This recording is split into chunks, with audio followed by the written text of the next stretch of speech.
Queridas amigas, queridos amigos del Moriah College, muy bienvenidos. Es un gran honor para mí estar iniciando un nuevo curso, no sé llamarlo curso, como ciclo de conferencias. Y paso a explicar. Este ciclo de conferencias se llama Curiosidades del Israel Moderno y va a tener a lo largo de todo este año unas 4 sesiones o unos 4 encuentros en donde realmente vamos a estar hablando sobre lo que ocurre en el Israel moderno.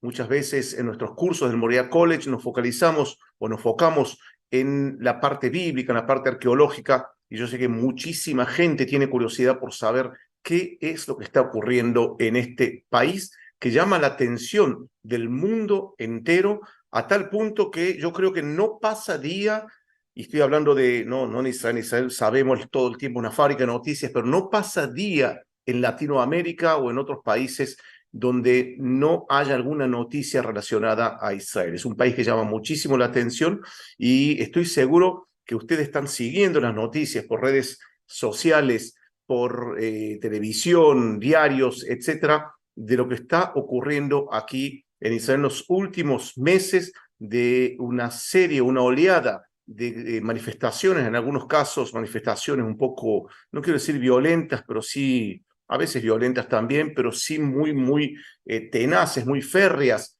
en donde hay un reclamo de casi, diría, la mitad de la población por una reforma que está ocurriendo en este país. Y estoy seguro que más de uno se debe estar preguntando, no estoy entendiendo qué está ocurriendo, por qué se están peleando, cuál es la discusión. Y para justamente llevar esas respuestas, ¿no? Tratar de que ustedes entiendan mejor, ¿no? Me imagino que muchos sí entienden lo que está ocurriendo aquí, pero aquellos que están con la duda no entienden bien por qué esas manifestaciones, una reforma judicial, y de ahí han pasado tantas reformas judiciales en varios países, y por qué aquí se ha llegado a estos grados de agresión, de violencia, violencia verbal, de manifestaciones semanales multitudinarias. Nunca en la historia de Israel hubo tanta manifestaciones durante tanto tiempo. Pero para entender lo que está ocurriendo aquí, nosotros tenemos que entender antes algunos detalles que tienen que ver con la sociedad israelí, cómo está compuesta, y principalmente debemos entender el sistema político. Sin entender el sistema político, no vamos a poder entender qué es lo que está ocurriendo aquí. Por supuesto, la composición de la sociedad. Yo voy a pasar ahora a compartir pantalla y podemos ver también la presentación.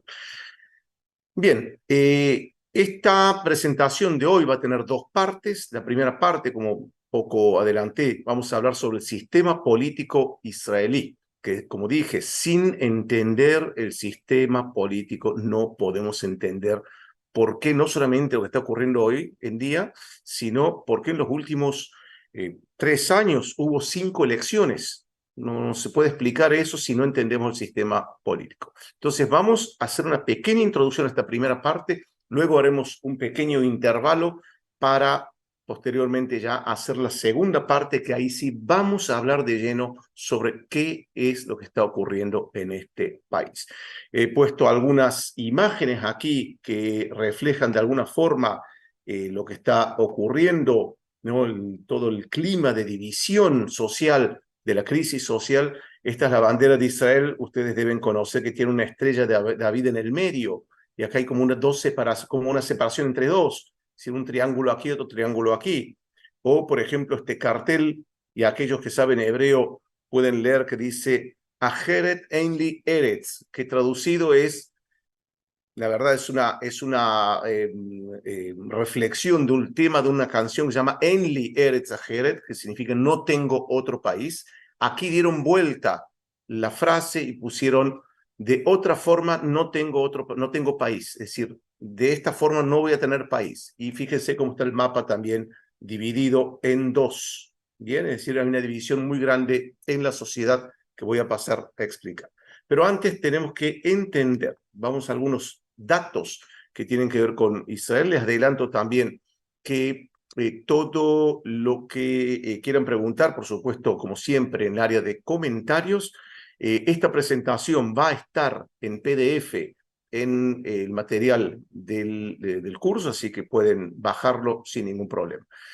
Algunos detalles y datos que tienen que ver con el Estado de Israel moderno. Estamos hablando de un pueblo milenario, pero de un país joven. Es decir, cuando hablamos del fenómeno de naciones, estamos hablando de un país relativamente joven, de apenas 75 años de edad. Estamos hablando de un país extremadamente pequeño.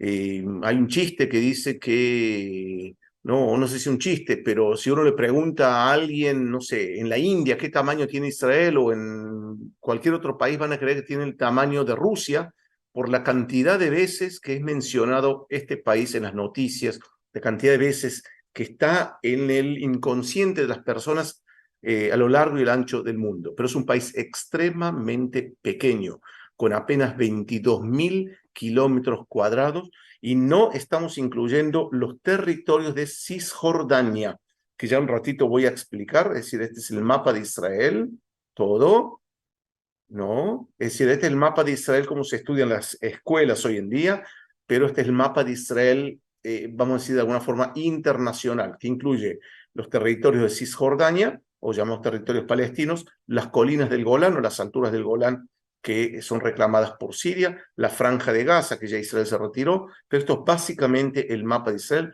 22.000 kilómetros cuadrados, incluyendo el Golán, todo, solamente esto, sin esto y sin esto. ¿Bien? Estamos hablando de una población de aproximadamente 10 millones de habitantes.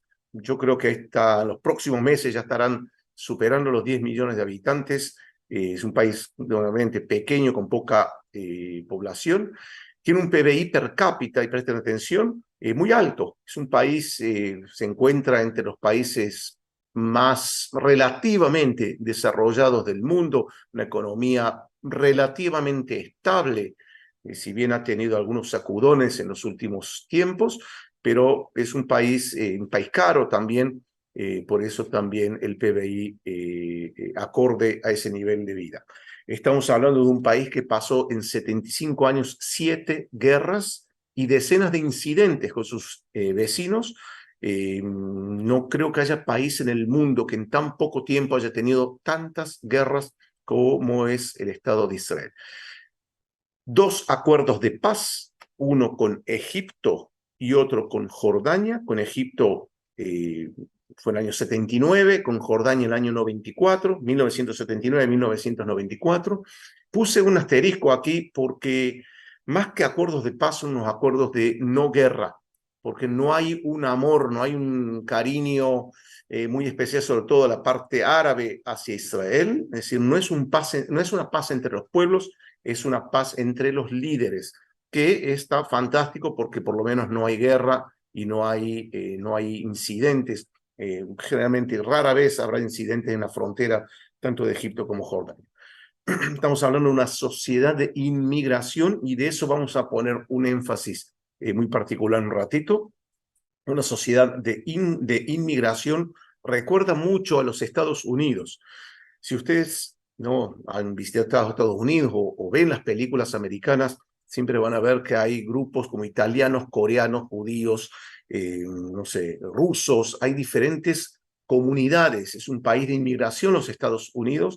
Israel es lo mismo, pero en pequeño, en extremadamente pequeño. No hay comparación, lógicamente, pero sí que es una sociedad de inmigración. Aquí en Israel convivimos personas que venimos de más de 70 países. Entonces, pueden imaginarse cómo es la cultura, la comida, la música. Es un conjunto de tradiciones, un conjunto, diría un mosaico multicultural muy, muy interesante y muy diverso, por cierto. Estamos hablando de un país que tiene servicio militar obligatorio. Puse un asterisco y ya voy a explicar por qué. Servicio militar obligatorio para toda la población, incluyendo las mujeres. Y digo eso porque es el único país en el mundo que tiene servicio militar obligatorio para las mujeres.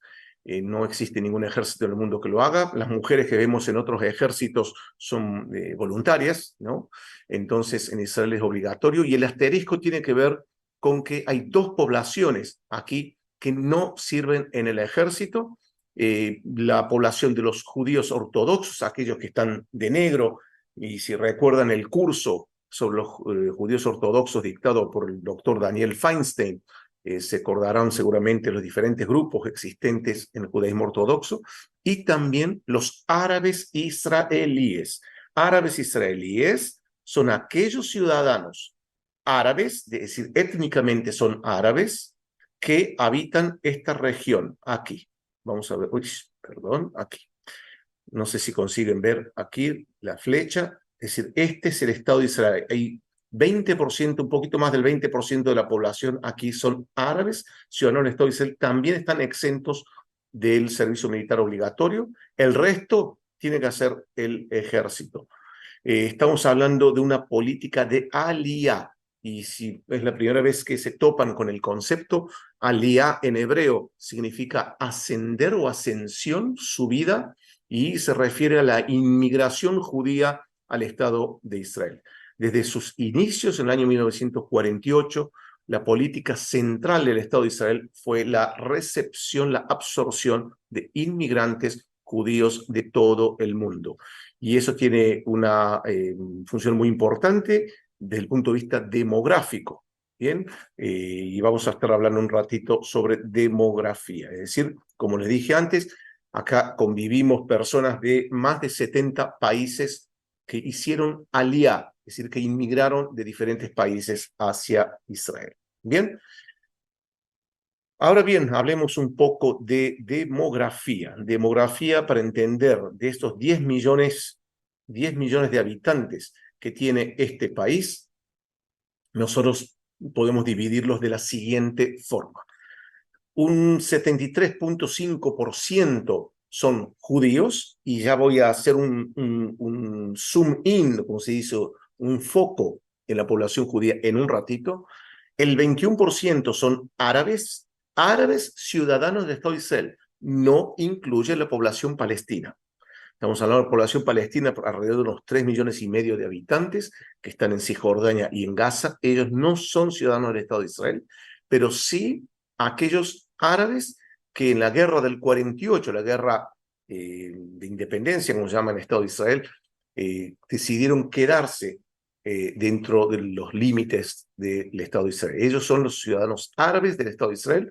Es una minoría enorme. Estamos hablando de más o menos 2 millones de personas que viven en Israel. Por eso justamente el árabe, el idioma árabe también es una lengua oficial del Estado de Israel. Y además tenemos otras minorías, ¿no?, que representan un 5,5%. Podemos mencionar ahí diferentes grupos étnicos como drusos, como circasianos y otras minorías, algunos que no se identifican ni con judíos ni con árabes. Hay también no pocos cristianos, también que no son no árabes, porque dentro del mundo árabe también cristianos. Es decir, esta es la composición demográfica de la sociedad israelí. Y ahora, cuando hablamos de la sociedad judía, ahora hacemos foco en dónde, en el 73,5%. Ahora vamos a hacer un foco, vamos a hacer zoom in dentro de la población judía y vamos a hablar del concepto de las tribus de Israel. Las tribus entre comillas, no estamos hablando aquí de un contacto directo, una conexión directa con las tribus de Israel bíblicas. Es una metáfora, las tribus de Israel moderno, y ese concepto, si bien ya sociólogos lo vienen hablando desde muchas décadas, el expresidente del Estado de Israel, Reuven Rivlin, fue aquel que habló de las tribus de Israel, que debemos unirnos las diferentes tribus. ¿Y qué quiere decir estas tribus? Son diferentes grupos sociales, étnicos, culturales, que están dentro de la población judía, bien, del que el 73,5%. Y vamos a hablar de la mayoría del Estado de Israel. Estamos hablando de una mayoría, o no sé si la mayoría, pero el grupo más grande. Estamos hablando de los laicos.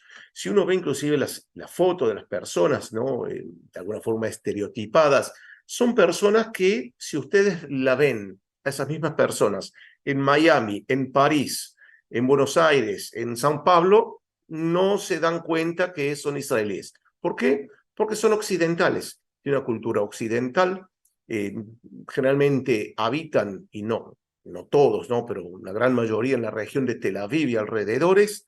Es un público laico que probablemente viaje en sábado, que probablemente no coman kasher o sí, ¿no? Hay diferentes grados de religiosidad o de tradicionalismo.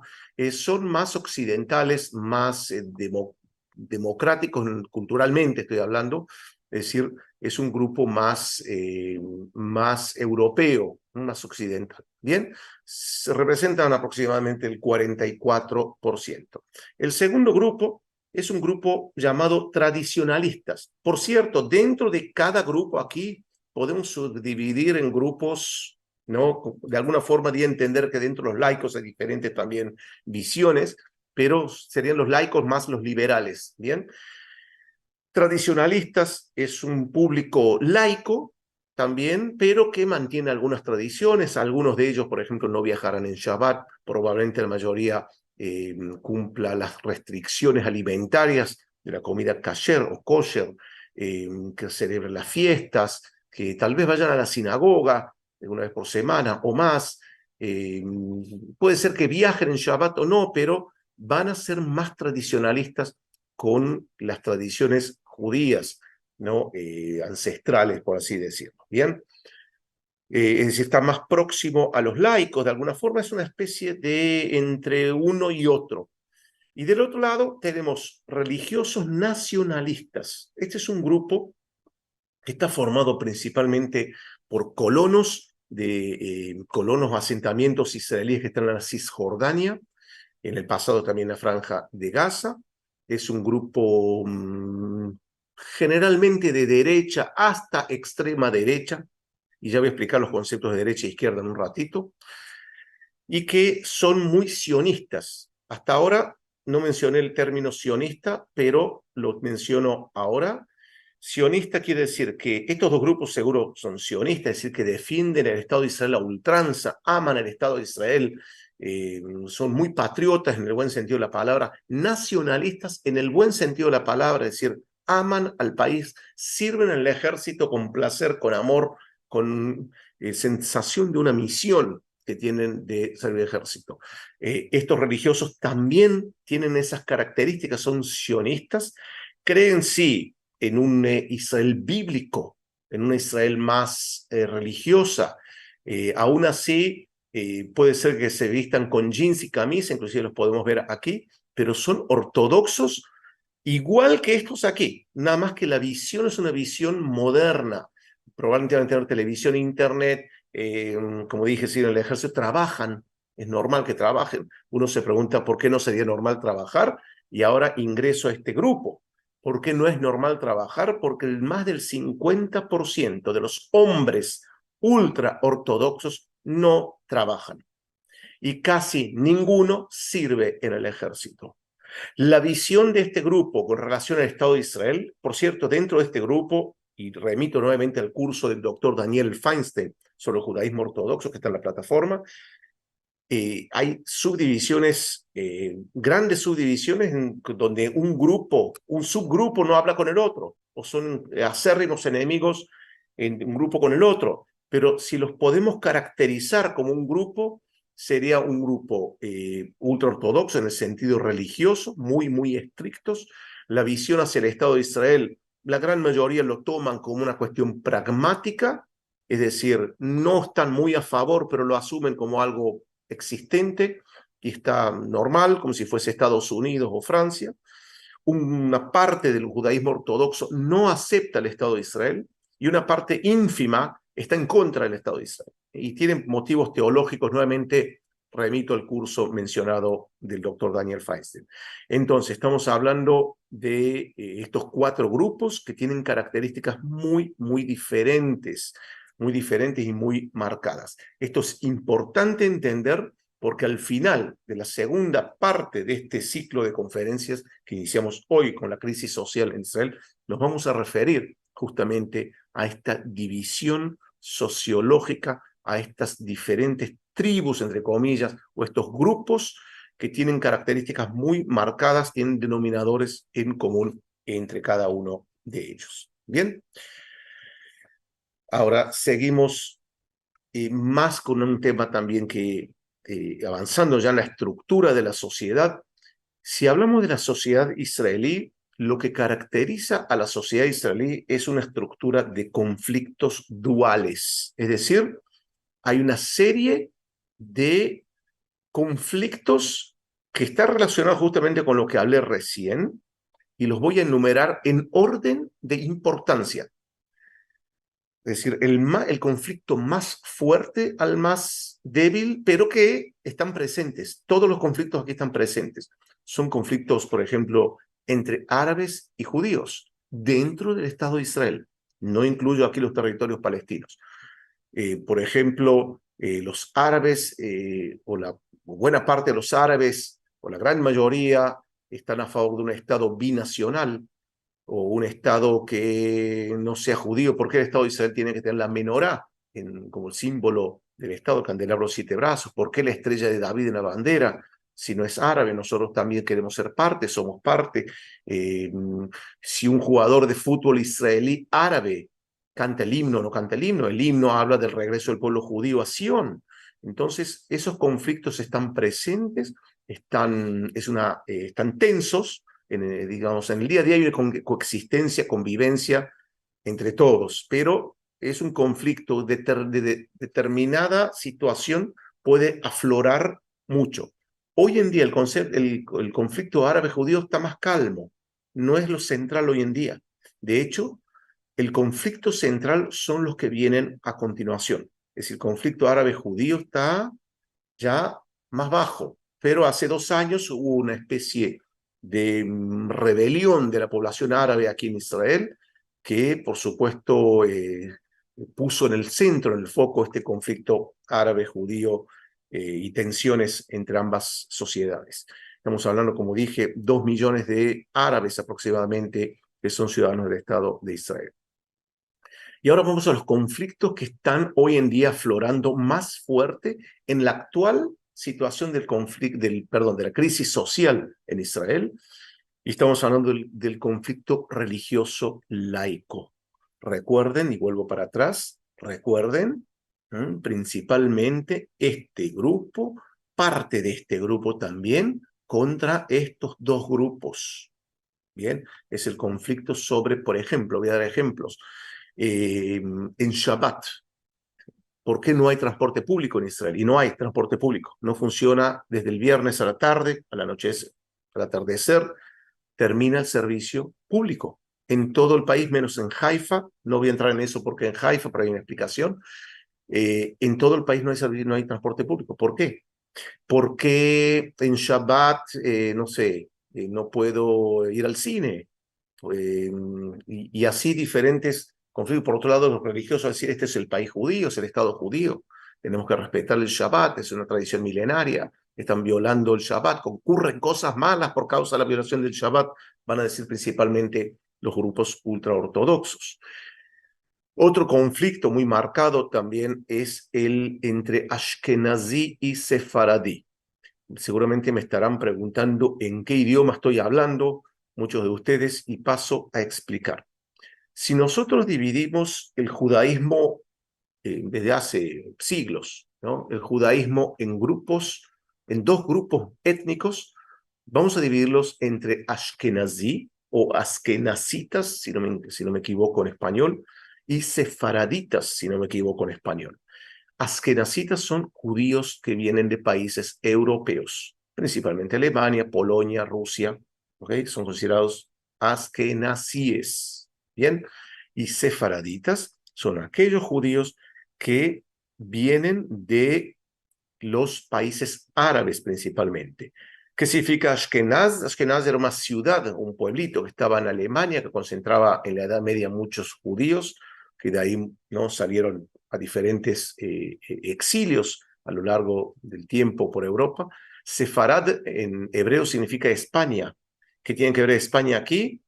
Tiene que ver con que la expulsión de los judíos de España en 1492 no es coincidencia justamente con el descubrimiento de América.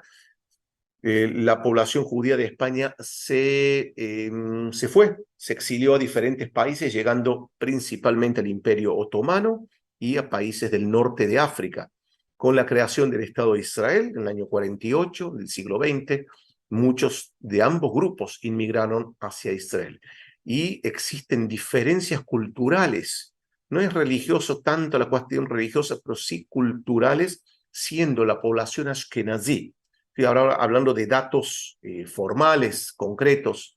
La población ashkenazí más formada, más culta, con una movilización, perdón, una movilidad social mayor, que llegan a puestos más altos, sea en el gobierno, en el ejército, Tribunal Supremo, etcétera, etcétera. Y los sefaradíes, que tienen una educación más baja, generalmente, no todo, por supuesto, ¿no? Pero generalmente ocupan posiciones más bajas, salarios menores. Si bien eso está cambiando ya hace décadas que ya se está equiparando eso, sin embargo, se utiliza mucho el motivo del conflicto ashkenazí-sefaradí, principalmente para cuestiones políticas, cuando los políticos quieren manipular o alardear, no alardear, enardecer, perdón, la palabra es enardecer a sus seguidores, entonces van a resurgir esos conflictos. Hace poco, un político que yo lo había mencionado un ratito,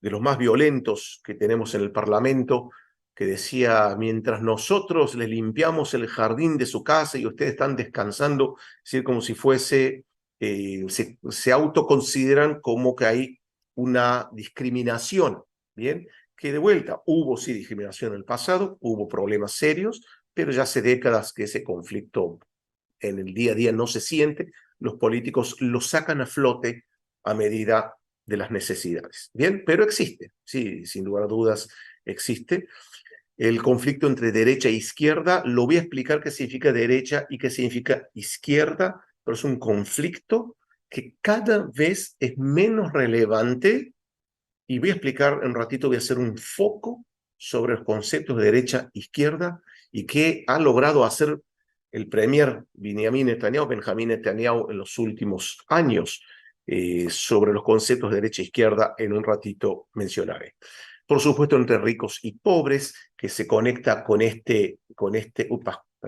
se conecta con este concepto ashkenazí sefaradí, ricos y pobres. Teóricamente los ashkenazí son ricos, los sefaradíes son pobres, pero el conflicto entre ricos y pobres, o centro versus periferia, Tel Aviv y alrededores, que es el lugar, digamos, la región más rica, más, podemos decir, de mayor éxito económico, mayor desarrollo. Periferias son lo que es el norte, el sur de Israel. Hay también conflictos que en ocasiones como ahora surgen. Estos conflictos que están aquí, los últimos, son los que están surgiendo muy fuerte en los últimos meses. Ahora bien, ahora que entendimos un poco la composición de la sociedad israelí, los grupos, vamos a hablar de la división de poderes que existe en la democracia israelí. Puedo adelantar y decir que la democracia israelí, quiero seguir diciendo me da las ganas de decir era, pero es todavía, es una democracia de las mejores del mundo. Realmente hay un clima de libertad de expresión, libertad de culto. Uno puede manifestarse cuando quiera, dentro, no de la ley, por supuesto. Si bien los últimos meses eso no, las manifestaciones han sido a veces en contra de la ley, pero hay cierta libertad, hay bastante libertad como democracia, y todos los grupos sociales están representados en la Knesset, en el Parlamento que vemos aquí, que es el lugar donde se crean las leyes del Estado de Israel, compuesta por 120 parlamentarios, miembros de la Knesset. ¿Okay? Sobre el origen de la palabra Knesset, tiene que ver con algo histórico, bíblico, no voy a entrar en eso ahora, pero es el poder legislativo, como ocurre en muchas democracias del mundo, ¿no? Que hay un poder legislativo, un poder ejecutivo y un poder judicial. Ahora, entonces, la Knesset, que vemos aquí al lado izquierdo, es el poder legislativo. Tenemos el poder judicial, que tiene la función como un todo, toda democracia clásica de alguna forma, es la instancia donde se llevan a cabo diferentes juicios. Si un juicio está de un tribunal menor, va para un mayor, hay también diferentes instancias judiciales. La diferencia tal vez con otros países es que el poder judicial también es una especie de contralor o controlador del poder legislativo y ejecutivo. ¿Bien? Es decir, que tiene una potestad, un ratito estaremos profundizando sobre eso, tiene la potestad de ser también y acá vemos el Poder Judicial, un controlador del gobierno, un controlador de los políticos, que los políticos no decidan lo que quieran, ¿no? Porque hay un tribunal que hasta 15 jueces del Tribunal Supremo, que acá lo vemos, que pueden decir lo que ustedes están haciendo aquí o lo que ustedes están haciendo aquí es ilegal. Hasta ahora, el Poder Judicial se ha metido en varias situaciones que ha podido impedir que se lleven a cabo situaciones que son contrarias al espíritu de la ley. En Israel no hay constitución, un ratito estaré hablando también de eso, pero hay leyes que son constitucionales, que son leyes supremas. Y por supuesto tenemos aquí también el poder ejecutivo. Este señor seguramente lo conocen, ya hace muchos años que está en el gobierno. Su primer gobierno fue en el año 1996 y en los últimos 15 años ha gobernado, estoy equivocando, un poco menos, si no me equivoco son 12 o 13 años, ha gobernado en forma consecutiva, salvo un año, que fue el año pasado, ha gobernado, ha sido electo para ser líder del poder ejecutivo. Básicamente, entonces, tenemos las tres divisiones de poder que existen en toda democracia occidental. Y ahora vamos a hablar de la figura del presidente. Y por supuesto, si tienen preguntas, vayan escribiendo al final de esta clase, estaré respondiendo. La figura del presidente. Generalmente el presidente es una figura que no se la conoce. Recién mencioné la figura de Reuven Rivlin, que fue el presidente anterior a este. Este es el presidente. Seguramente nunca escucharon hablar de él, y tienen razón, porque el presidente es una figura simbólica. Es como decir el rey de España, es como decir, no sé, en Suecia, Noruega, en diferentes países que el que manda es el primer ministro o el presidente, no, en otros países. En Israel, el presidente es una figura simbólica. Quien manda aquí es el primer ministro, que es este, pero el presidente, dentro de todo su simbolismo, tiene dos funciones súper importantes. Una, que es la persona que puede indultar presos, es la única persona que alguien que está condenado puede decir, bueno, te indulto. Hasta ahora no ha ocurrido, que yo sepa, no, si ocurrió, ocurrió pocas veces en lo largo de la historia. Y tiene la función más importante. El presidente es aquel que va a designar un miembro del Parlamento, puede ser este o otros, para formar gobierno. Terminan las elecciones y ahí el presidente es el que va a decir quién va a ser el primero en formar gobierno. Es decir, tiene una figura, en ese sentido, una función central, pero en nuestro caso, además de esa figura, en los últimos presidentes se han excedido un poco de esas funciones simbólicas. Simbólico quiere decir que va a representar al país en una feria internacional de no sé qué, que va a visitar a un otro país como si fuese de alguna forma un diplomático. Es mucho más que eso, es algo bien más, sí, diplomático, pero simbólico. Es la función también que reúne o unifica las diferentes partes de la sociedad israelí. Entonces tiene un consenso, no es elegido por el pueblo, es elegido por el parlamento, es decir, 120 personas que lo eligen. Y en los últimos presidentes también ha sido una figura que trató de juntar las partes, juntar el rompecabezas, juntar ¿no? La jarra de cerámica rota y tratar de pegar las partes, estoy hablando metafóricamente, tratar de que haya paz, que haya diálogo, y en un ratito estaremos también hablando qué ha hecho o qué está haciendo la figura del presidente a raíz de esta crisis social. Bien, ya vamos a estar hablando también de la figura, este es el líder de la oposición, llamado Yair Lapid.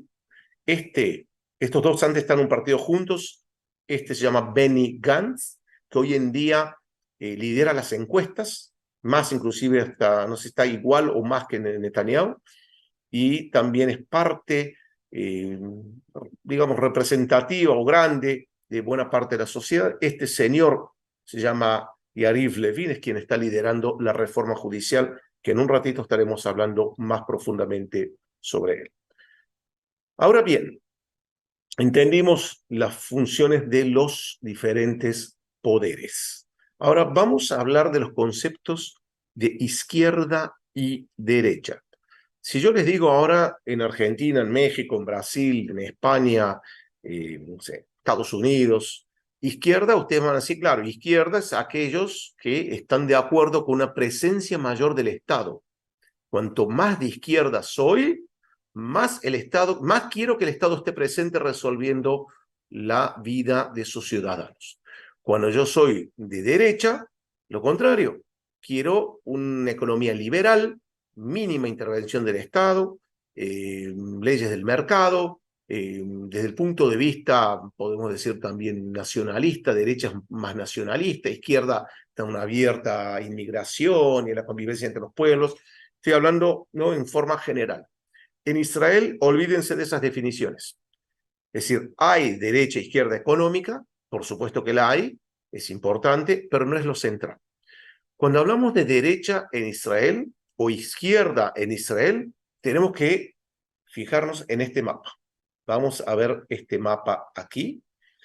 Derecha es aquel que considera que el mapa de Israel debe ser este aquí.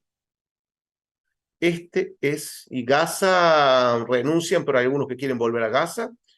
Este mapa de Israel incluye los territorios de Cisjordania. Es decir, si hablamos de una derecha un poco más extrema, están a favor de anexar Cisjordania. No solamente están en contra de negociaciones, sino de anexar cerca de 3 millones de palestinos que viven aquí. Para ellos, la tierra de Israel es la tierra bíblica. Bien, es decir, no voy a entrar ahora si tienen razón o no, pero por cierto, si hablamos de arqueología, lo vinculamos con la arqueología, mucha arqueología se ha encontrado en estos lugares, sin lugar a dudas, pero la realidad es que hay 3 millones de palestinos viviendo aquí.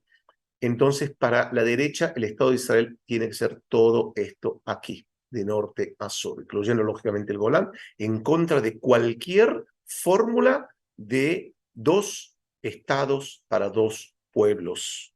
Es decir, el pueblo palestino que tenga algún tipo de economía civil y que se las arreglen desde el punto de vista de educación, salud, etcétera, pero no son un gobierno autónomo, de acuerdo a la derecha. De acuerdo a la izquierda, están a favor, todo lo contrario, a favor de la fórmula que ya diferentes líderes americanos trataron de implementar con fracaso aquí, que es 2 pueblos, o perdón, 2 estados para 2 pueblos, un estado israelí aquí, bien, ¿no?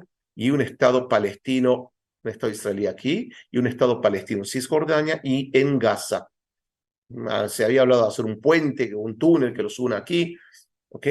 La izquierda más extrema, inclusive, representada por muchos árabes israelíes, están a favor de un estado binacional, mientras que la derecha extrema está a favor de una teocracia, como Irán, como Afganistán, es decir, un estado religioso, como en los tiempos bíblicos. Estamos hablando de extrema derecha, los extremos por lo general son grupos menores, son pequeños, pero sepan que existen y la definición de izquierda y derecha es esa para Estado de Israel. Es probable que yo sea de derecha desde el punto de vista político, pero de izquierda desde el punto de vista económico. Es decir, que quiero el Estado más presente.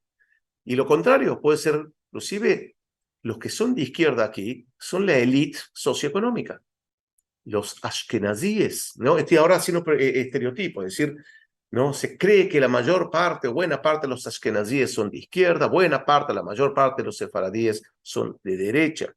Es decir, que también vemos conexión entre esos conceptos. Pero a partir de Netanyahu, en los últimos años, los conceptos de izquierda y derecha han sido reformulados nuevamente. Y vamos a continuar aquí para entender cómo funcionan las elecciones en Israel. Cuando nosotros votamos en Israel, nosotros no votamos a un candidato. Sí, escucharon bien. No es Trump versus Biden, no es Netanyahu versus Lapid. No se elige a un candidato. Aquí se vota a un partido. El partido de antemano le va a comunicar a todo el electorado quién va a ser su candidato a primer ministro.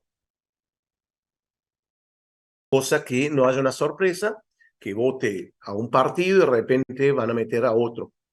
Está claro, es decir, está claro que si yo voy a votar al partido Likud, sé que Netanyahu es el líder y el que va probablemente a formar gobierno.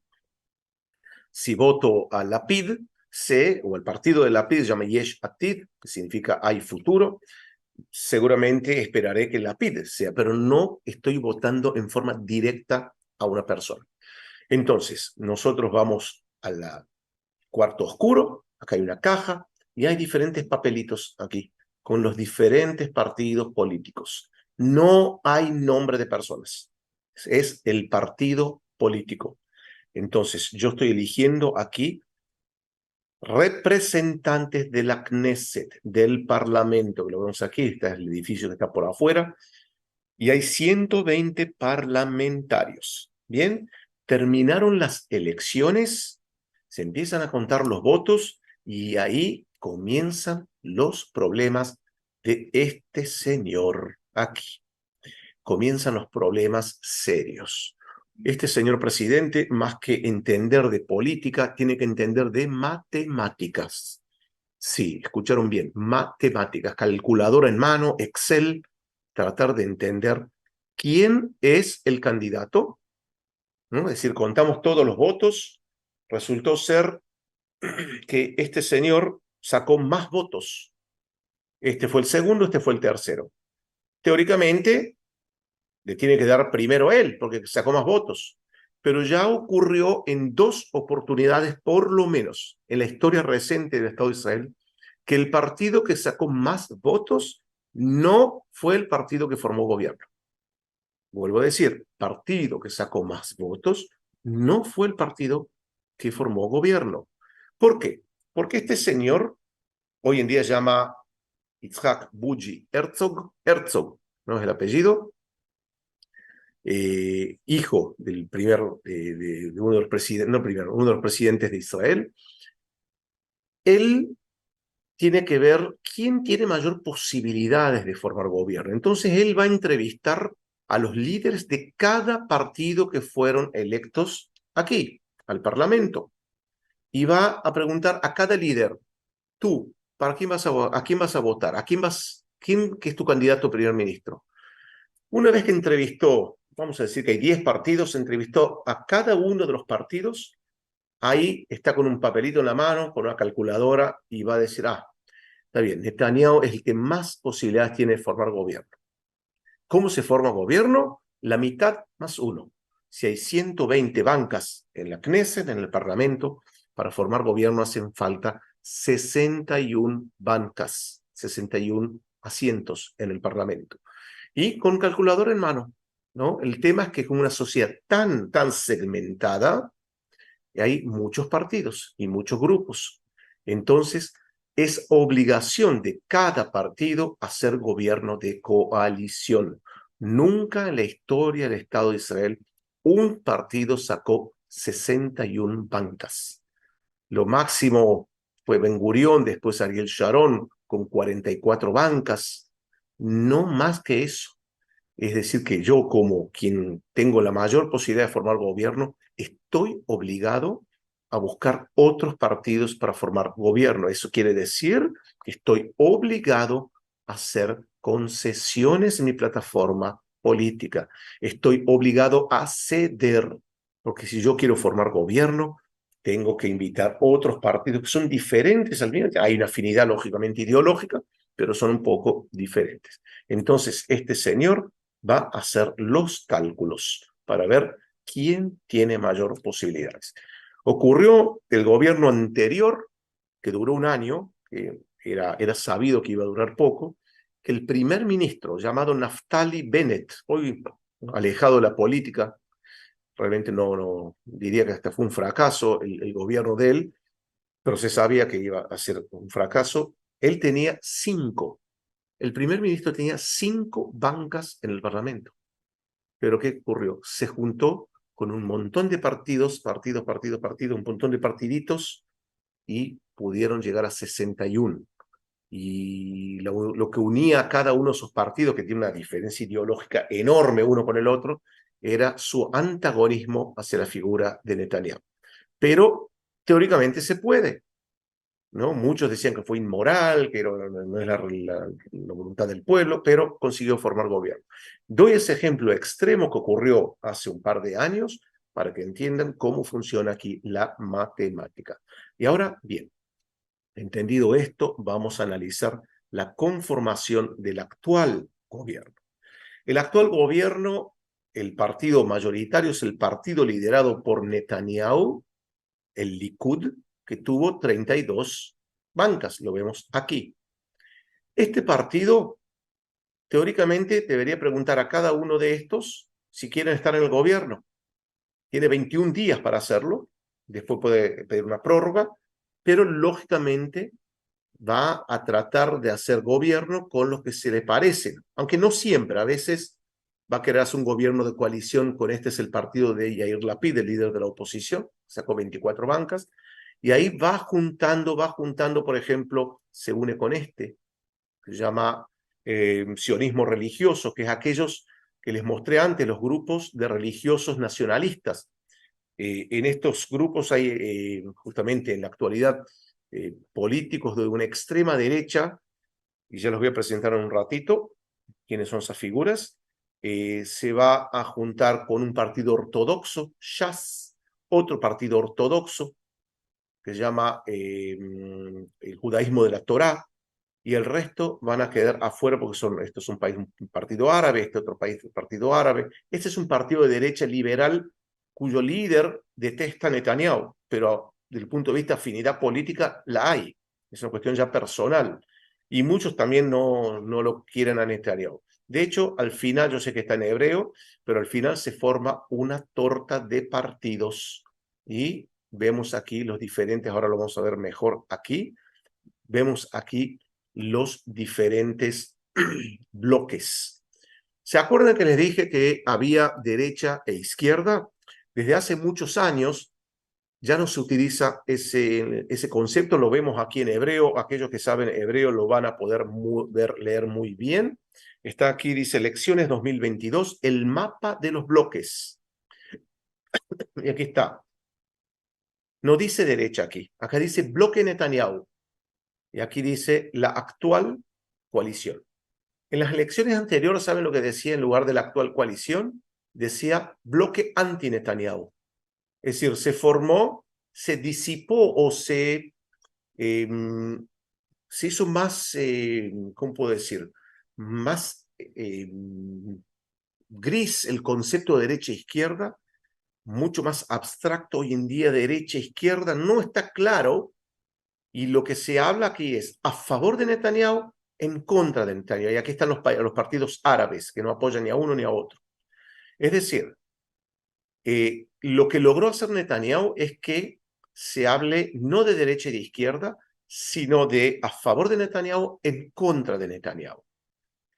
Y Netanyahu también instaló en los últimos años que todo aquel que se le opone es de izquierda. Mencioné recién la figura o el partido que está aquí que se llama Israel Beiteinu, cuyo líder, Lieberman, Avigdor Lieberman, es de una extrema derecha, liberal, no religiosa, muy laica, pero de derecha política. Y Netanyahu lo llamó él que es de izquierda. ¿Por qué? Porque está en contra de Netanyahu, lo detesta. Tuvieron muchas veces el gobierno y se llegan a odiar a tal punto. Entonces, Netanyahu dice, ahora Lieberman es de izquierda. ¿Por qué? Porque está en contra de Netanyahu. Y ahora, ¿quiénes son los líderes de la actual coalición del bloque Netanyahu, que tiene 64 bancas en el Parlamento? ¿Ven? No solamente la mitad más uno, la mitad más cuatro. Tenemos esta figura del líder de Shas. Shas es un partido ortodoxo. Este señor estuvo condenado en el pasado por corrupción, estuvo preso 2 años, quiso estar en el gobierno y el Tribunal Supremo de Justicia se tuvo que meter y no pudo ser designado como ministro. Otro señor, Goldknopf, de apellido difícil, es de un partido llamado el Judaísmo de la Torá, ultraortodoxo. Tenemos 2 señores aquí, son de partidos de religiosos nacionalistas. Este señor se llama Itamar Ben-Gvir, estuvo preso por terrorismo en el pasado cuando era joven. Terrorismo judío, sí, existió, a veces existe también lamentablemente, grupos menores, ¿no? Pero que están teniendo mucha fuerza en los últimos años, porque la sociedad se fue cada vez más a la derecha. Y este señor que también estuvo en algunas ocasiones preso también por disturbios. Estos 2 no hicieron de verdad, ninguno de los 4 hizo el ejército. Hacer el ejército en Israel es obligatorio, es como si fuese una vaca sagrada. Todo el mundo tiene que hacer el ejército. Estos 4, ninguno lo hizo. Creo que Aryeh Deri hizo un periodo así cuando era joven, este seguro que no lo hizo. A él no lo enrolaron por tener un portafolio bastante complicado de pasado, ¿no?, de criminal. Hoy en día es ministro de la policía, ¿no? Este señor también por disturbios de extrema derecha no fue enrolado en el ejército y es una cosa muy rara no enrolar, que el ejército rechace a alguien. Y esta es la situación hoy en día. Este es el ministro de Economía y este es el ministro de Seguridad Interior o Policía. Si vemos ahora la composición del gobierno, y aquí vemos, este es el gobierno actual, vamos a ver que es un partido Likud, que es el mayoritario, con 32 bancas. El Likud históricamente es un partido liberal de derecha, ni siquiera de extrema derecha, de derecha política, que hoy en día está con muchos que son religiosos. Este señor es del Likud, pero es religioso, y otros tantos que son religiosos, además que se sumaron 3 partidos de ortodoxos, religiosos ortodoxos, uno de ellos religiosos nacionalistas, y vemos también que un país extremadamente pequeño tiene una cantidad enorme de ministros. ¿Por qué hay una cantidad enorme de ministros?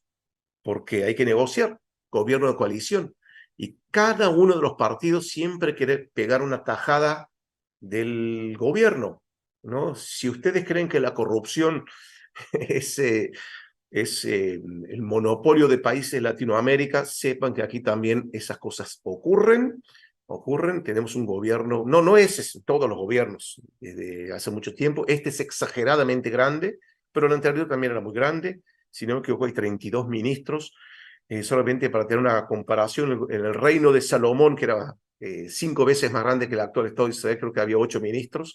Entonces, bueno, así funciona el gobierno de coalición. Hay que contentar a muchos para que den el apoyo. Y bueno, tenemos también un gobierno mayoritariamente, no solamente religioso, sino también mayoritariamente de hombres. La representación femenina, tanto en el Parlamento como en el gobierno, se vio reducida en este actual gobierno. Bien, bueno, ahora sí, ¿no?, agradecerle esta primera parte. Y vamos ahora a las preguntas que con mucho gusto trataré de responder. Voy a ver aquí en el documento que tengo de las preguntas, que está aquí. Ok. Bien, pregunta Ana Blanco. ¿Voy a tomar agua? Me refiero, o sea, Ana Blanco, me imagino que te refieres a la población ortodoxa, porque ella dice, pero las mujeres son las encargadas de la educación de los hijos, ¿no? Ellas son las que los enseñan y conservan la tradición. En la sociedad ortodoxa, aquellos que están de negro, la mujer es la responsable de la educación y te vas a sorprender, también son las responsables del sustento. O sea, Mujer Maravilla. Eso está cambiando ya en los últimos años. Hay una mini rebelión de mujeres, hay una concientización que los hombres tienen que comenzar a trabajar. Hoy en día hasta el 50% de los hombres no trabajan, pero se está reduciendo ese número, esperemos que se reduzca cada vez más. Y sí, tienen no solamente eso, tienen 10 hijos, 12 hijos, 6 hijos. Una vez vi una entrevista con un religioso ortodoxo, tenía 16 hijos con 40 años de edad. Es decir, que estamos hablando de una población que crece a pasos agigantados, tanto los religiosos ortodoxos como los religiosos nacionalistas. ¿Okay? ¿De qué viven? Pregunta José Quesada. Yo los ayudo personalmente, no porque quiera, sino porque mis impuestos van a darle ayuda. El Estado le da a cada uno que estudia un subsidio, además que tienen descuentos o hasta exhibición de impuestos municipales y otros. Aún así, bueno, uno dice en forma irónica, uno los ayuda, pero aún así no les alcanza, tienen muchos hijos. La mayor parte de la población ortodoxa son pobres. Tenemos que tener eso en cuenta. A nadie le gusta ser pobre, si bien hay algunos grupos dentro de la ortodoxia que la pobreza es un símbolo, como los esenios. La pobreza es algo, ¿cómo se dice? Para exaltar, ¿no? Algo supremo.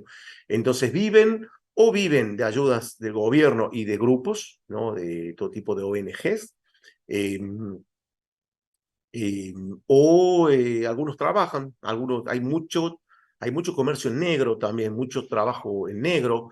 Les recomiendo, de vuelta, vean el curso del doctor Daniel Feinstein y si tienen tiempo, y creo que vale la pena, vean la serie, se llama Shtisel.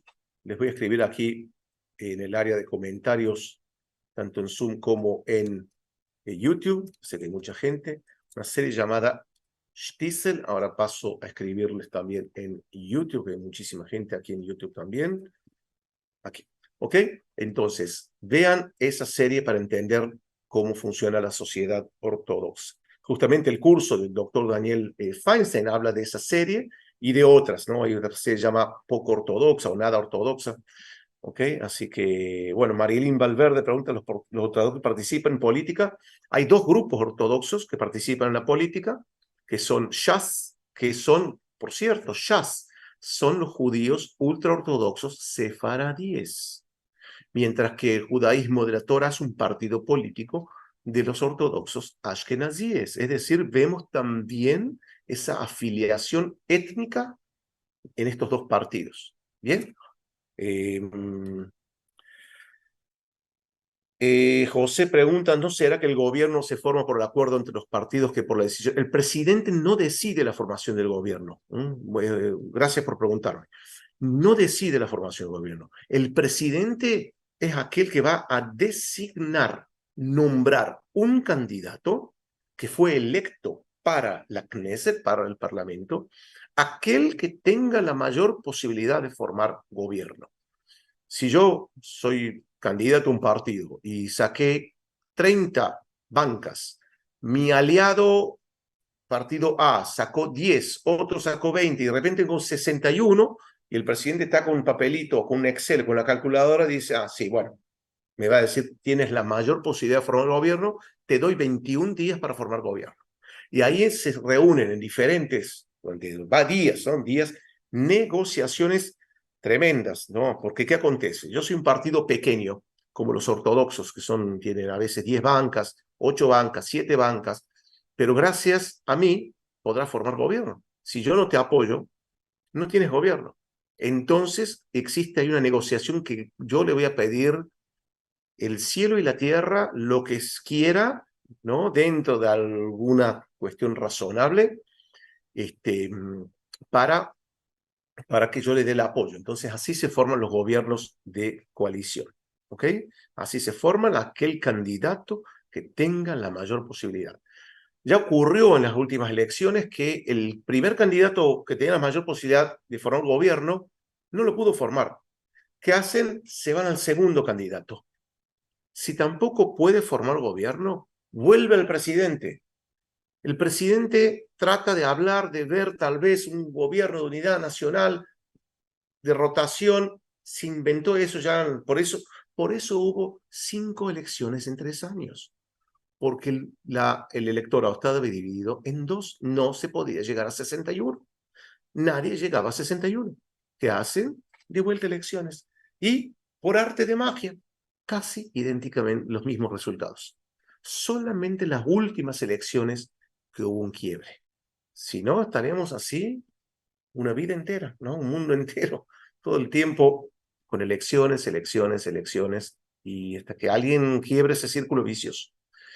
Pastor Daniel, muy buena pregunta. Dice, ¿por qué la causa de los conflictos actuales? La causa de los conflictos actuales tiene que ver con la estructura de la sociedad, una sociedad de inmigración, que lo mencioné al principio, gente que inmigró de diferentes lugares con una carga religiosa, tradicional, cultural determinada. Por ejemplo, de la ex Unión Soviética durante los años 90 llegaron más de 1 millón de judíos, es decir, 20% de la población, en su gran mayoría una población laica, extremadamente laica, antirreligiosa, vinieron de una cultura comunista. ¿Cómo van a ser religiosos? La gran mayoría, no todos.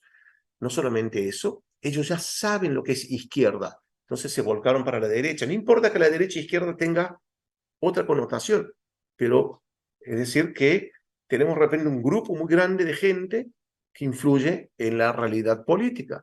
Además, en los años 50, muchos judíos expulsados de los países árabes. Es un dato que pocos conocen, o una noticia o un hecho poco conocido que eh, que existió, los años fines de los 40, tipo una comunidad judía, no sé, en Irak. Se creó el Estado de Israel. ¿Qué tienen que ver la comunidad judía de Irak que se creó el Estado de Israel? No tiene nada que ver. Sin embargo, hubo ataques, violaciones, robos, saqueos, expulsión de los judíos de Irak y de otros países árabes, y el Estado de Israel los recibe. Entonces, durante los primeros años del Estado de Israel, el país era extremadamente pobre. Pobre Era pobre porque era pobre, no había recursos aquí. Aquellos que creen que Estados Unidos siempre apoyó a Israel, es mentira eso. Recién a partir de la década del 70, Estados Unidos se alía con Israel, fin de los 60, inicio de los 70. Pero hasta ese entonces un país extremadamente pobre. Los años 40, 50, 60 empieza a levantar la cabeza de un poco. Buena parte de la población, aquellos que venían de los países árabes, digamos sefaradíes, venían con nada, nada, no tenían nada, y vivieron durante mucho tiempo en carpas, en barracas, eh, con una política de gobierno que cada familia podía recibir X cantidad de huevos, X kilos de pan por semana, X litros de leche, harina y listo. Eso es lo que había un país muy, pero muy, muy pobre, y la gran mayoría de judíos sefaradíes. Entonces, vivieron esa etapa de pobreza, esa etapa de alguna forma segregación, ¿no? Entonces, esos traumas del pasado aún continúan. Además, los diferentes situaciones políticas que ocurrieron a lo largo de las décadas en el Estado de Israel dejó traumas también en el judaísmo ortodoxo, en el judaísmo religioso nacional. Por ejemplo, la retirada Franja de Gaza, eso fue un quiebre en la sociedad israelí. Aquellos grupos religiosos nacionalistas se sintieron expulsados de Gaza, excluidos, discriminados, y hoy en día esos mismos grupos dicen, ahora que nosotros estamos en el poder, vamos a hacer lo que nosotros queremos. Entonces se crean tantas situaciones de conflicto político, conflicto étnico, conflicto religioso, ¿no? Entonces es muy complicado, es una sociedad muy, muy segmentada, muy, muy segmentada, que hasta ahora ha tenido cierta cohesión social. Hubo cierta, hasta estos días, digamos, cierta cohesión social, cierto grado de solidaridad en la sociedad israelí que en los últimos meses, está mermando. ¿Ok? En los grupos ultraortodoxos marginan a las mujeres, preguntan Sofía Chin. Si hablamos en términos occidentales, en términos laicos, la respuesta es sí. Si yo fuese un judío ortodoxo, diría no. Las mujeres tienen una función, los hombres tienen otro. Nunca vas a ver en un partido ortodoxo, ultraortodoxo, aquellos que están de negro, nunca vas a ver una mujer en la política, ¿ok? O liderando algo que no sea relacionado a la función de la mujer, que puede ser en la casa, puede ser un trabajo, puede ser una ONG, pero no está en la política. Diferentes el nacionalismo, perdón, los religiosos nacionalistas, que sí hay mujeres que son religiosas, pero que están en la política. No pocas, por cierto. Preguntan a Blanco, ¿el futuro de Israel estaría en manos de los ortodoxos? Son los que tienen hijos y equilibran algo la balanza frente a la población árabe israelí que crece rápidamente, ¿no? Excelente, sí. Excelente. La población ortodoxa y los religiosos nacionalistas tienen muchos hijos. Y es una especie de contrapartida a la población árabe, que también tiene muchos hijos. Y pregunta, ¿qué políticas establece el Estado de Israel para que el porcentaje de población no se vea descompensado? La política de alias, es decir, para que no solamente que hay una cuestión demográfica, ¿no? Un temor demográfico por el crecimiento de la población árabe, israelí estoy hablando, y de los palestinos también, que están muy, muy cerquita, pero también la política de alias, de inmigración, está siempre estuvo fuerte y constante. Creo María Eugenia Rojas, ¿por qué en años anteriores se dieron varias elecciones en corto tiempo? Creo haber respondido antes. Lucía pregunta si Israel es la única democracia en Medio Oriente. Sí, totalmente, sí, absolutamente. Esperemos que continúe así. Ya en la segunda parte de esta clase vamos a hablar ya de lleno sobre qué es lo que está ocurriendo y cuáles son los miedos que Israel deje de ser una democracia, por lo menos como la conocimos. Pero podemos decir que hasta el día de la fecha es una democracia. Los países, ni siquiera Egipto, la autoridad palestina hace no sé cuántos años que no tiene elecciones y cuando tiene elecciones son todas fraudulentas. En Siria el presidente gana por casualidad con el 99% de los votos. Es decir, no hay en el mundo árabe ninguna democracia, ni una. ¿Okay? Ya los propios líderes árabes dijeron que no, los conceptos de democracia no van con la cultura árabe, lo han dicho en diferentes lugares. Roberto Lescano, el sitio arqueológico de Qumrán se encuentra dentro o fuera de la Cisjordania. Dentro de Cisjordania. Está dentro, Qumrán está dentro de Cisjordania. Si recordarás las clases de Adolfo, él contaba que los primeros arqueólogos eran, digamos, liderados por la autoridad de antigüedades de Jordania. Y no podía haber ni un judío, ningún israelí. ¿Por qué? Porque los jordanos estaban allí. ¿Ok? Y otra pregunta, ¿los partidos religiosos y los partidos ahora tienen algún peso en las leyes que se van a promulgar? Los partidos religiosos, seguro. Partidos religiosos, a lo largo de la historia, estuvieron con la izquierda, cuando había izquierda y derecha, no anti-Bibi, pro-Bibi, estuvieron con la izquierda y estuvieron con la derecha, a lo largo, porque son lo que llaman partidos pivot. Son partidos que sin ellos no se puede formar gobierno. Pocos los casos a lo largo de la historia que los partidos ortodoxos no fueron parte de algún gobierno. Por eso tienen mucho peso, mucho poder, mucho presupuesto, mucho dinero que reciben del Estado. ¿Ok? Los partidos árabes tienen menos poder. El gobierno anterior hubo un partido árabe, estaba dentro de la coalición y pudieron recibir, ¿no? Influenciar más. No significa los partidos árabes o que la población árabe no reciba dinero. Recibe hoy en día mismo que son un partido de extrema derecha, reciben presupuestos para desarrollo, para diferentes cosas, ¿ok? Así que en ese sentido no hay problema. Luz Marina, ¿cómo estás, Luz Marina? La reforma judicial, si tenés paciencia, en la segunda parte vamos a hablar a fondo de eso. ¿Cuál es la función del presidente una vez nombrados los partidos constituyentes para formar la estructura del gobierno? Buena pregunta, María Eugenia. Una vez que el gobierno está formado, el presidente tiene una función simbólica. Viaja por el mundo representando a Israel en conferencias, en ferias.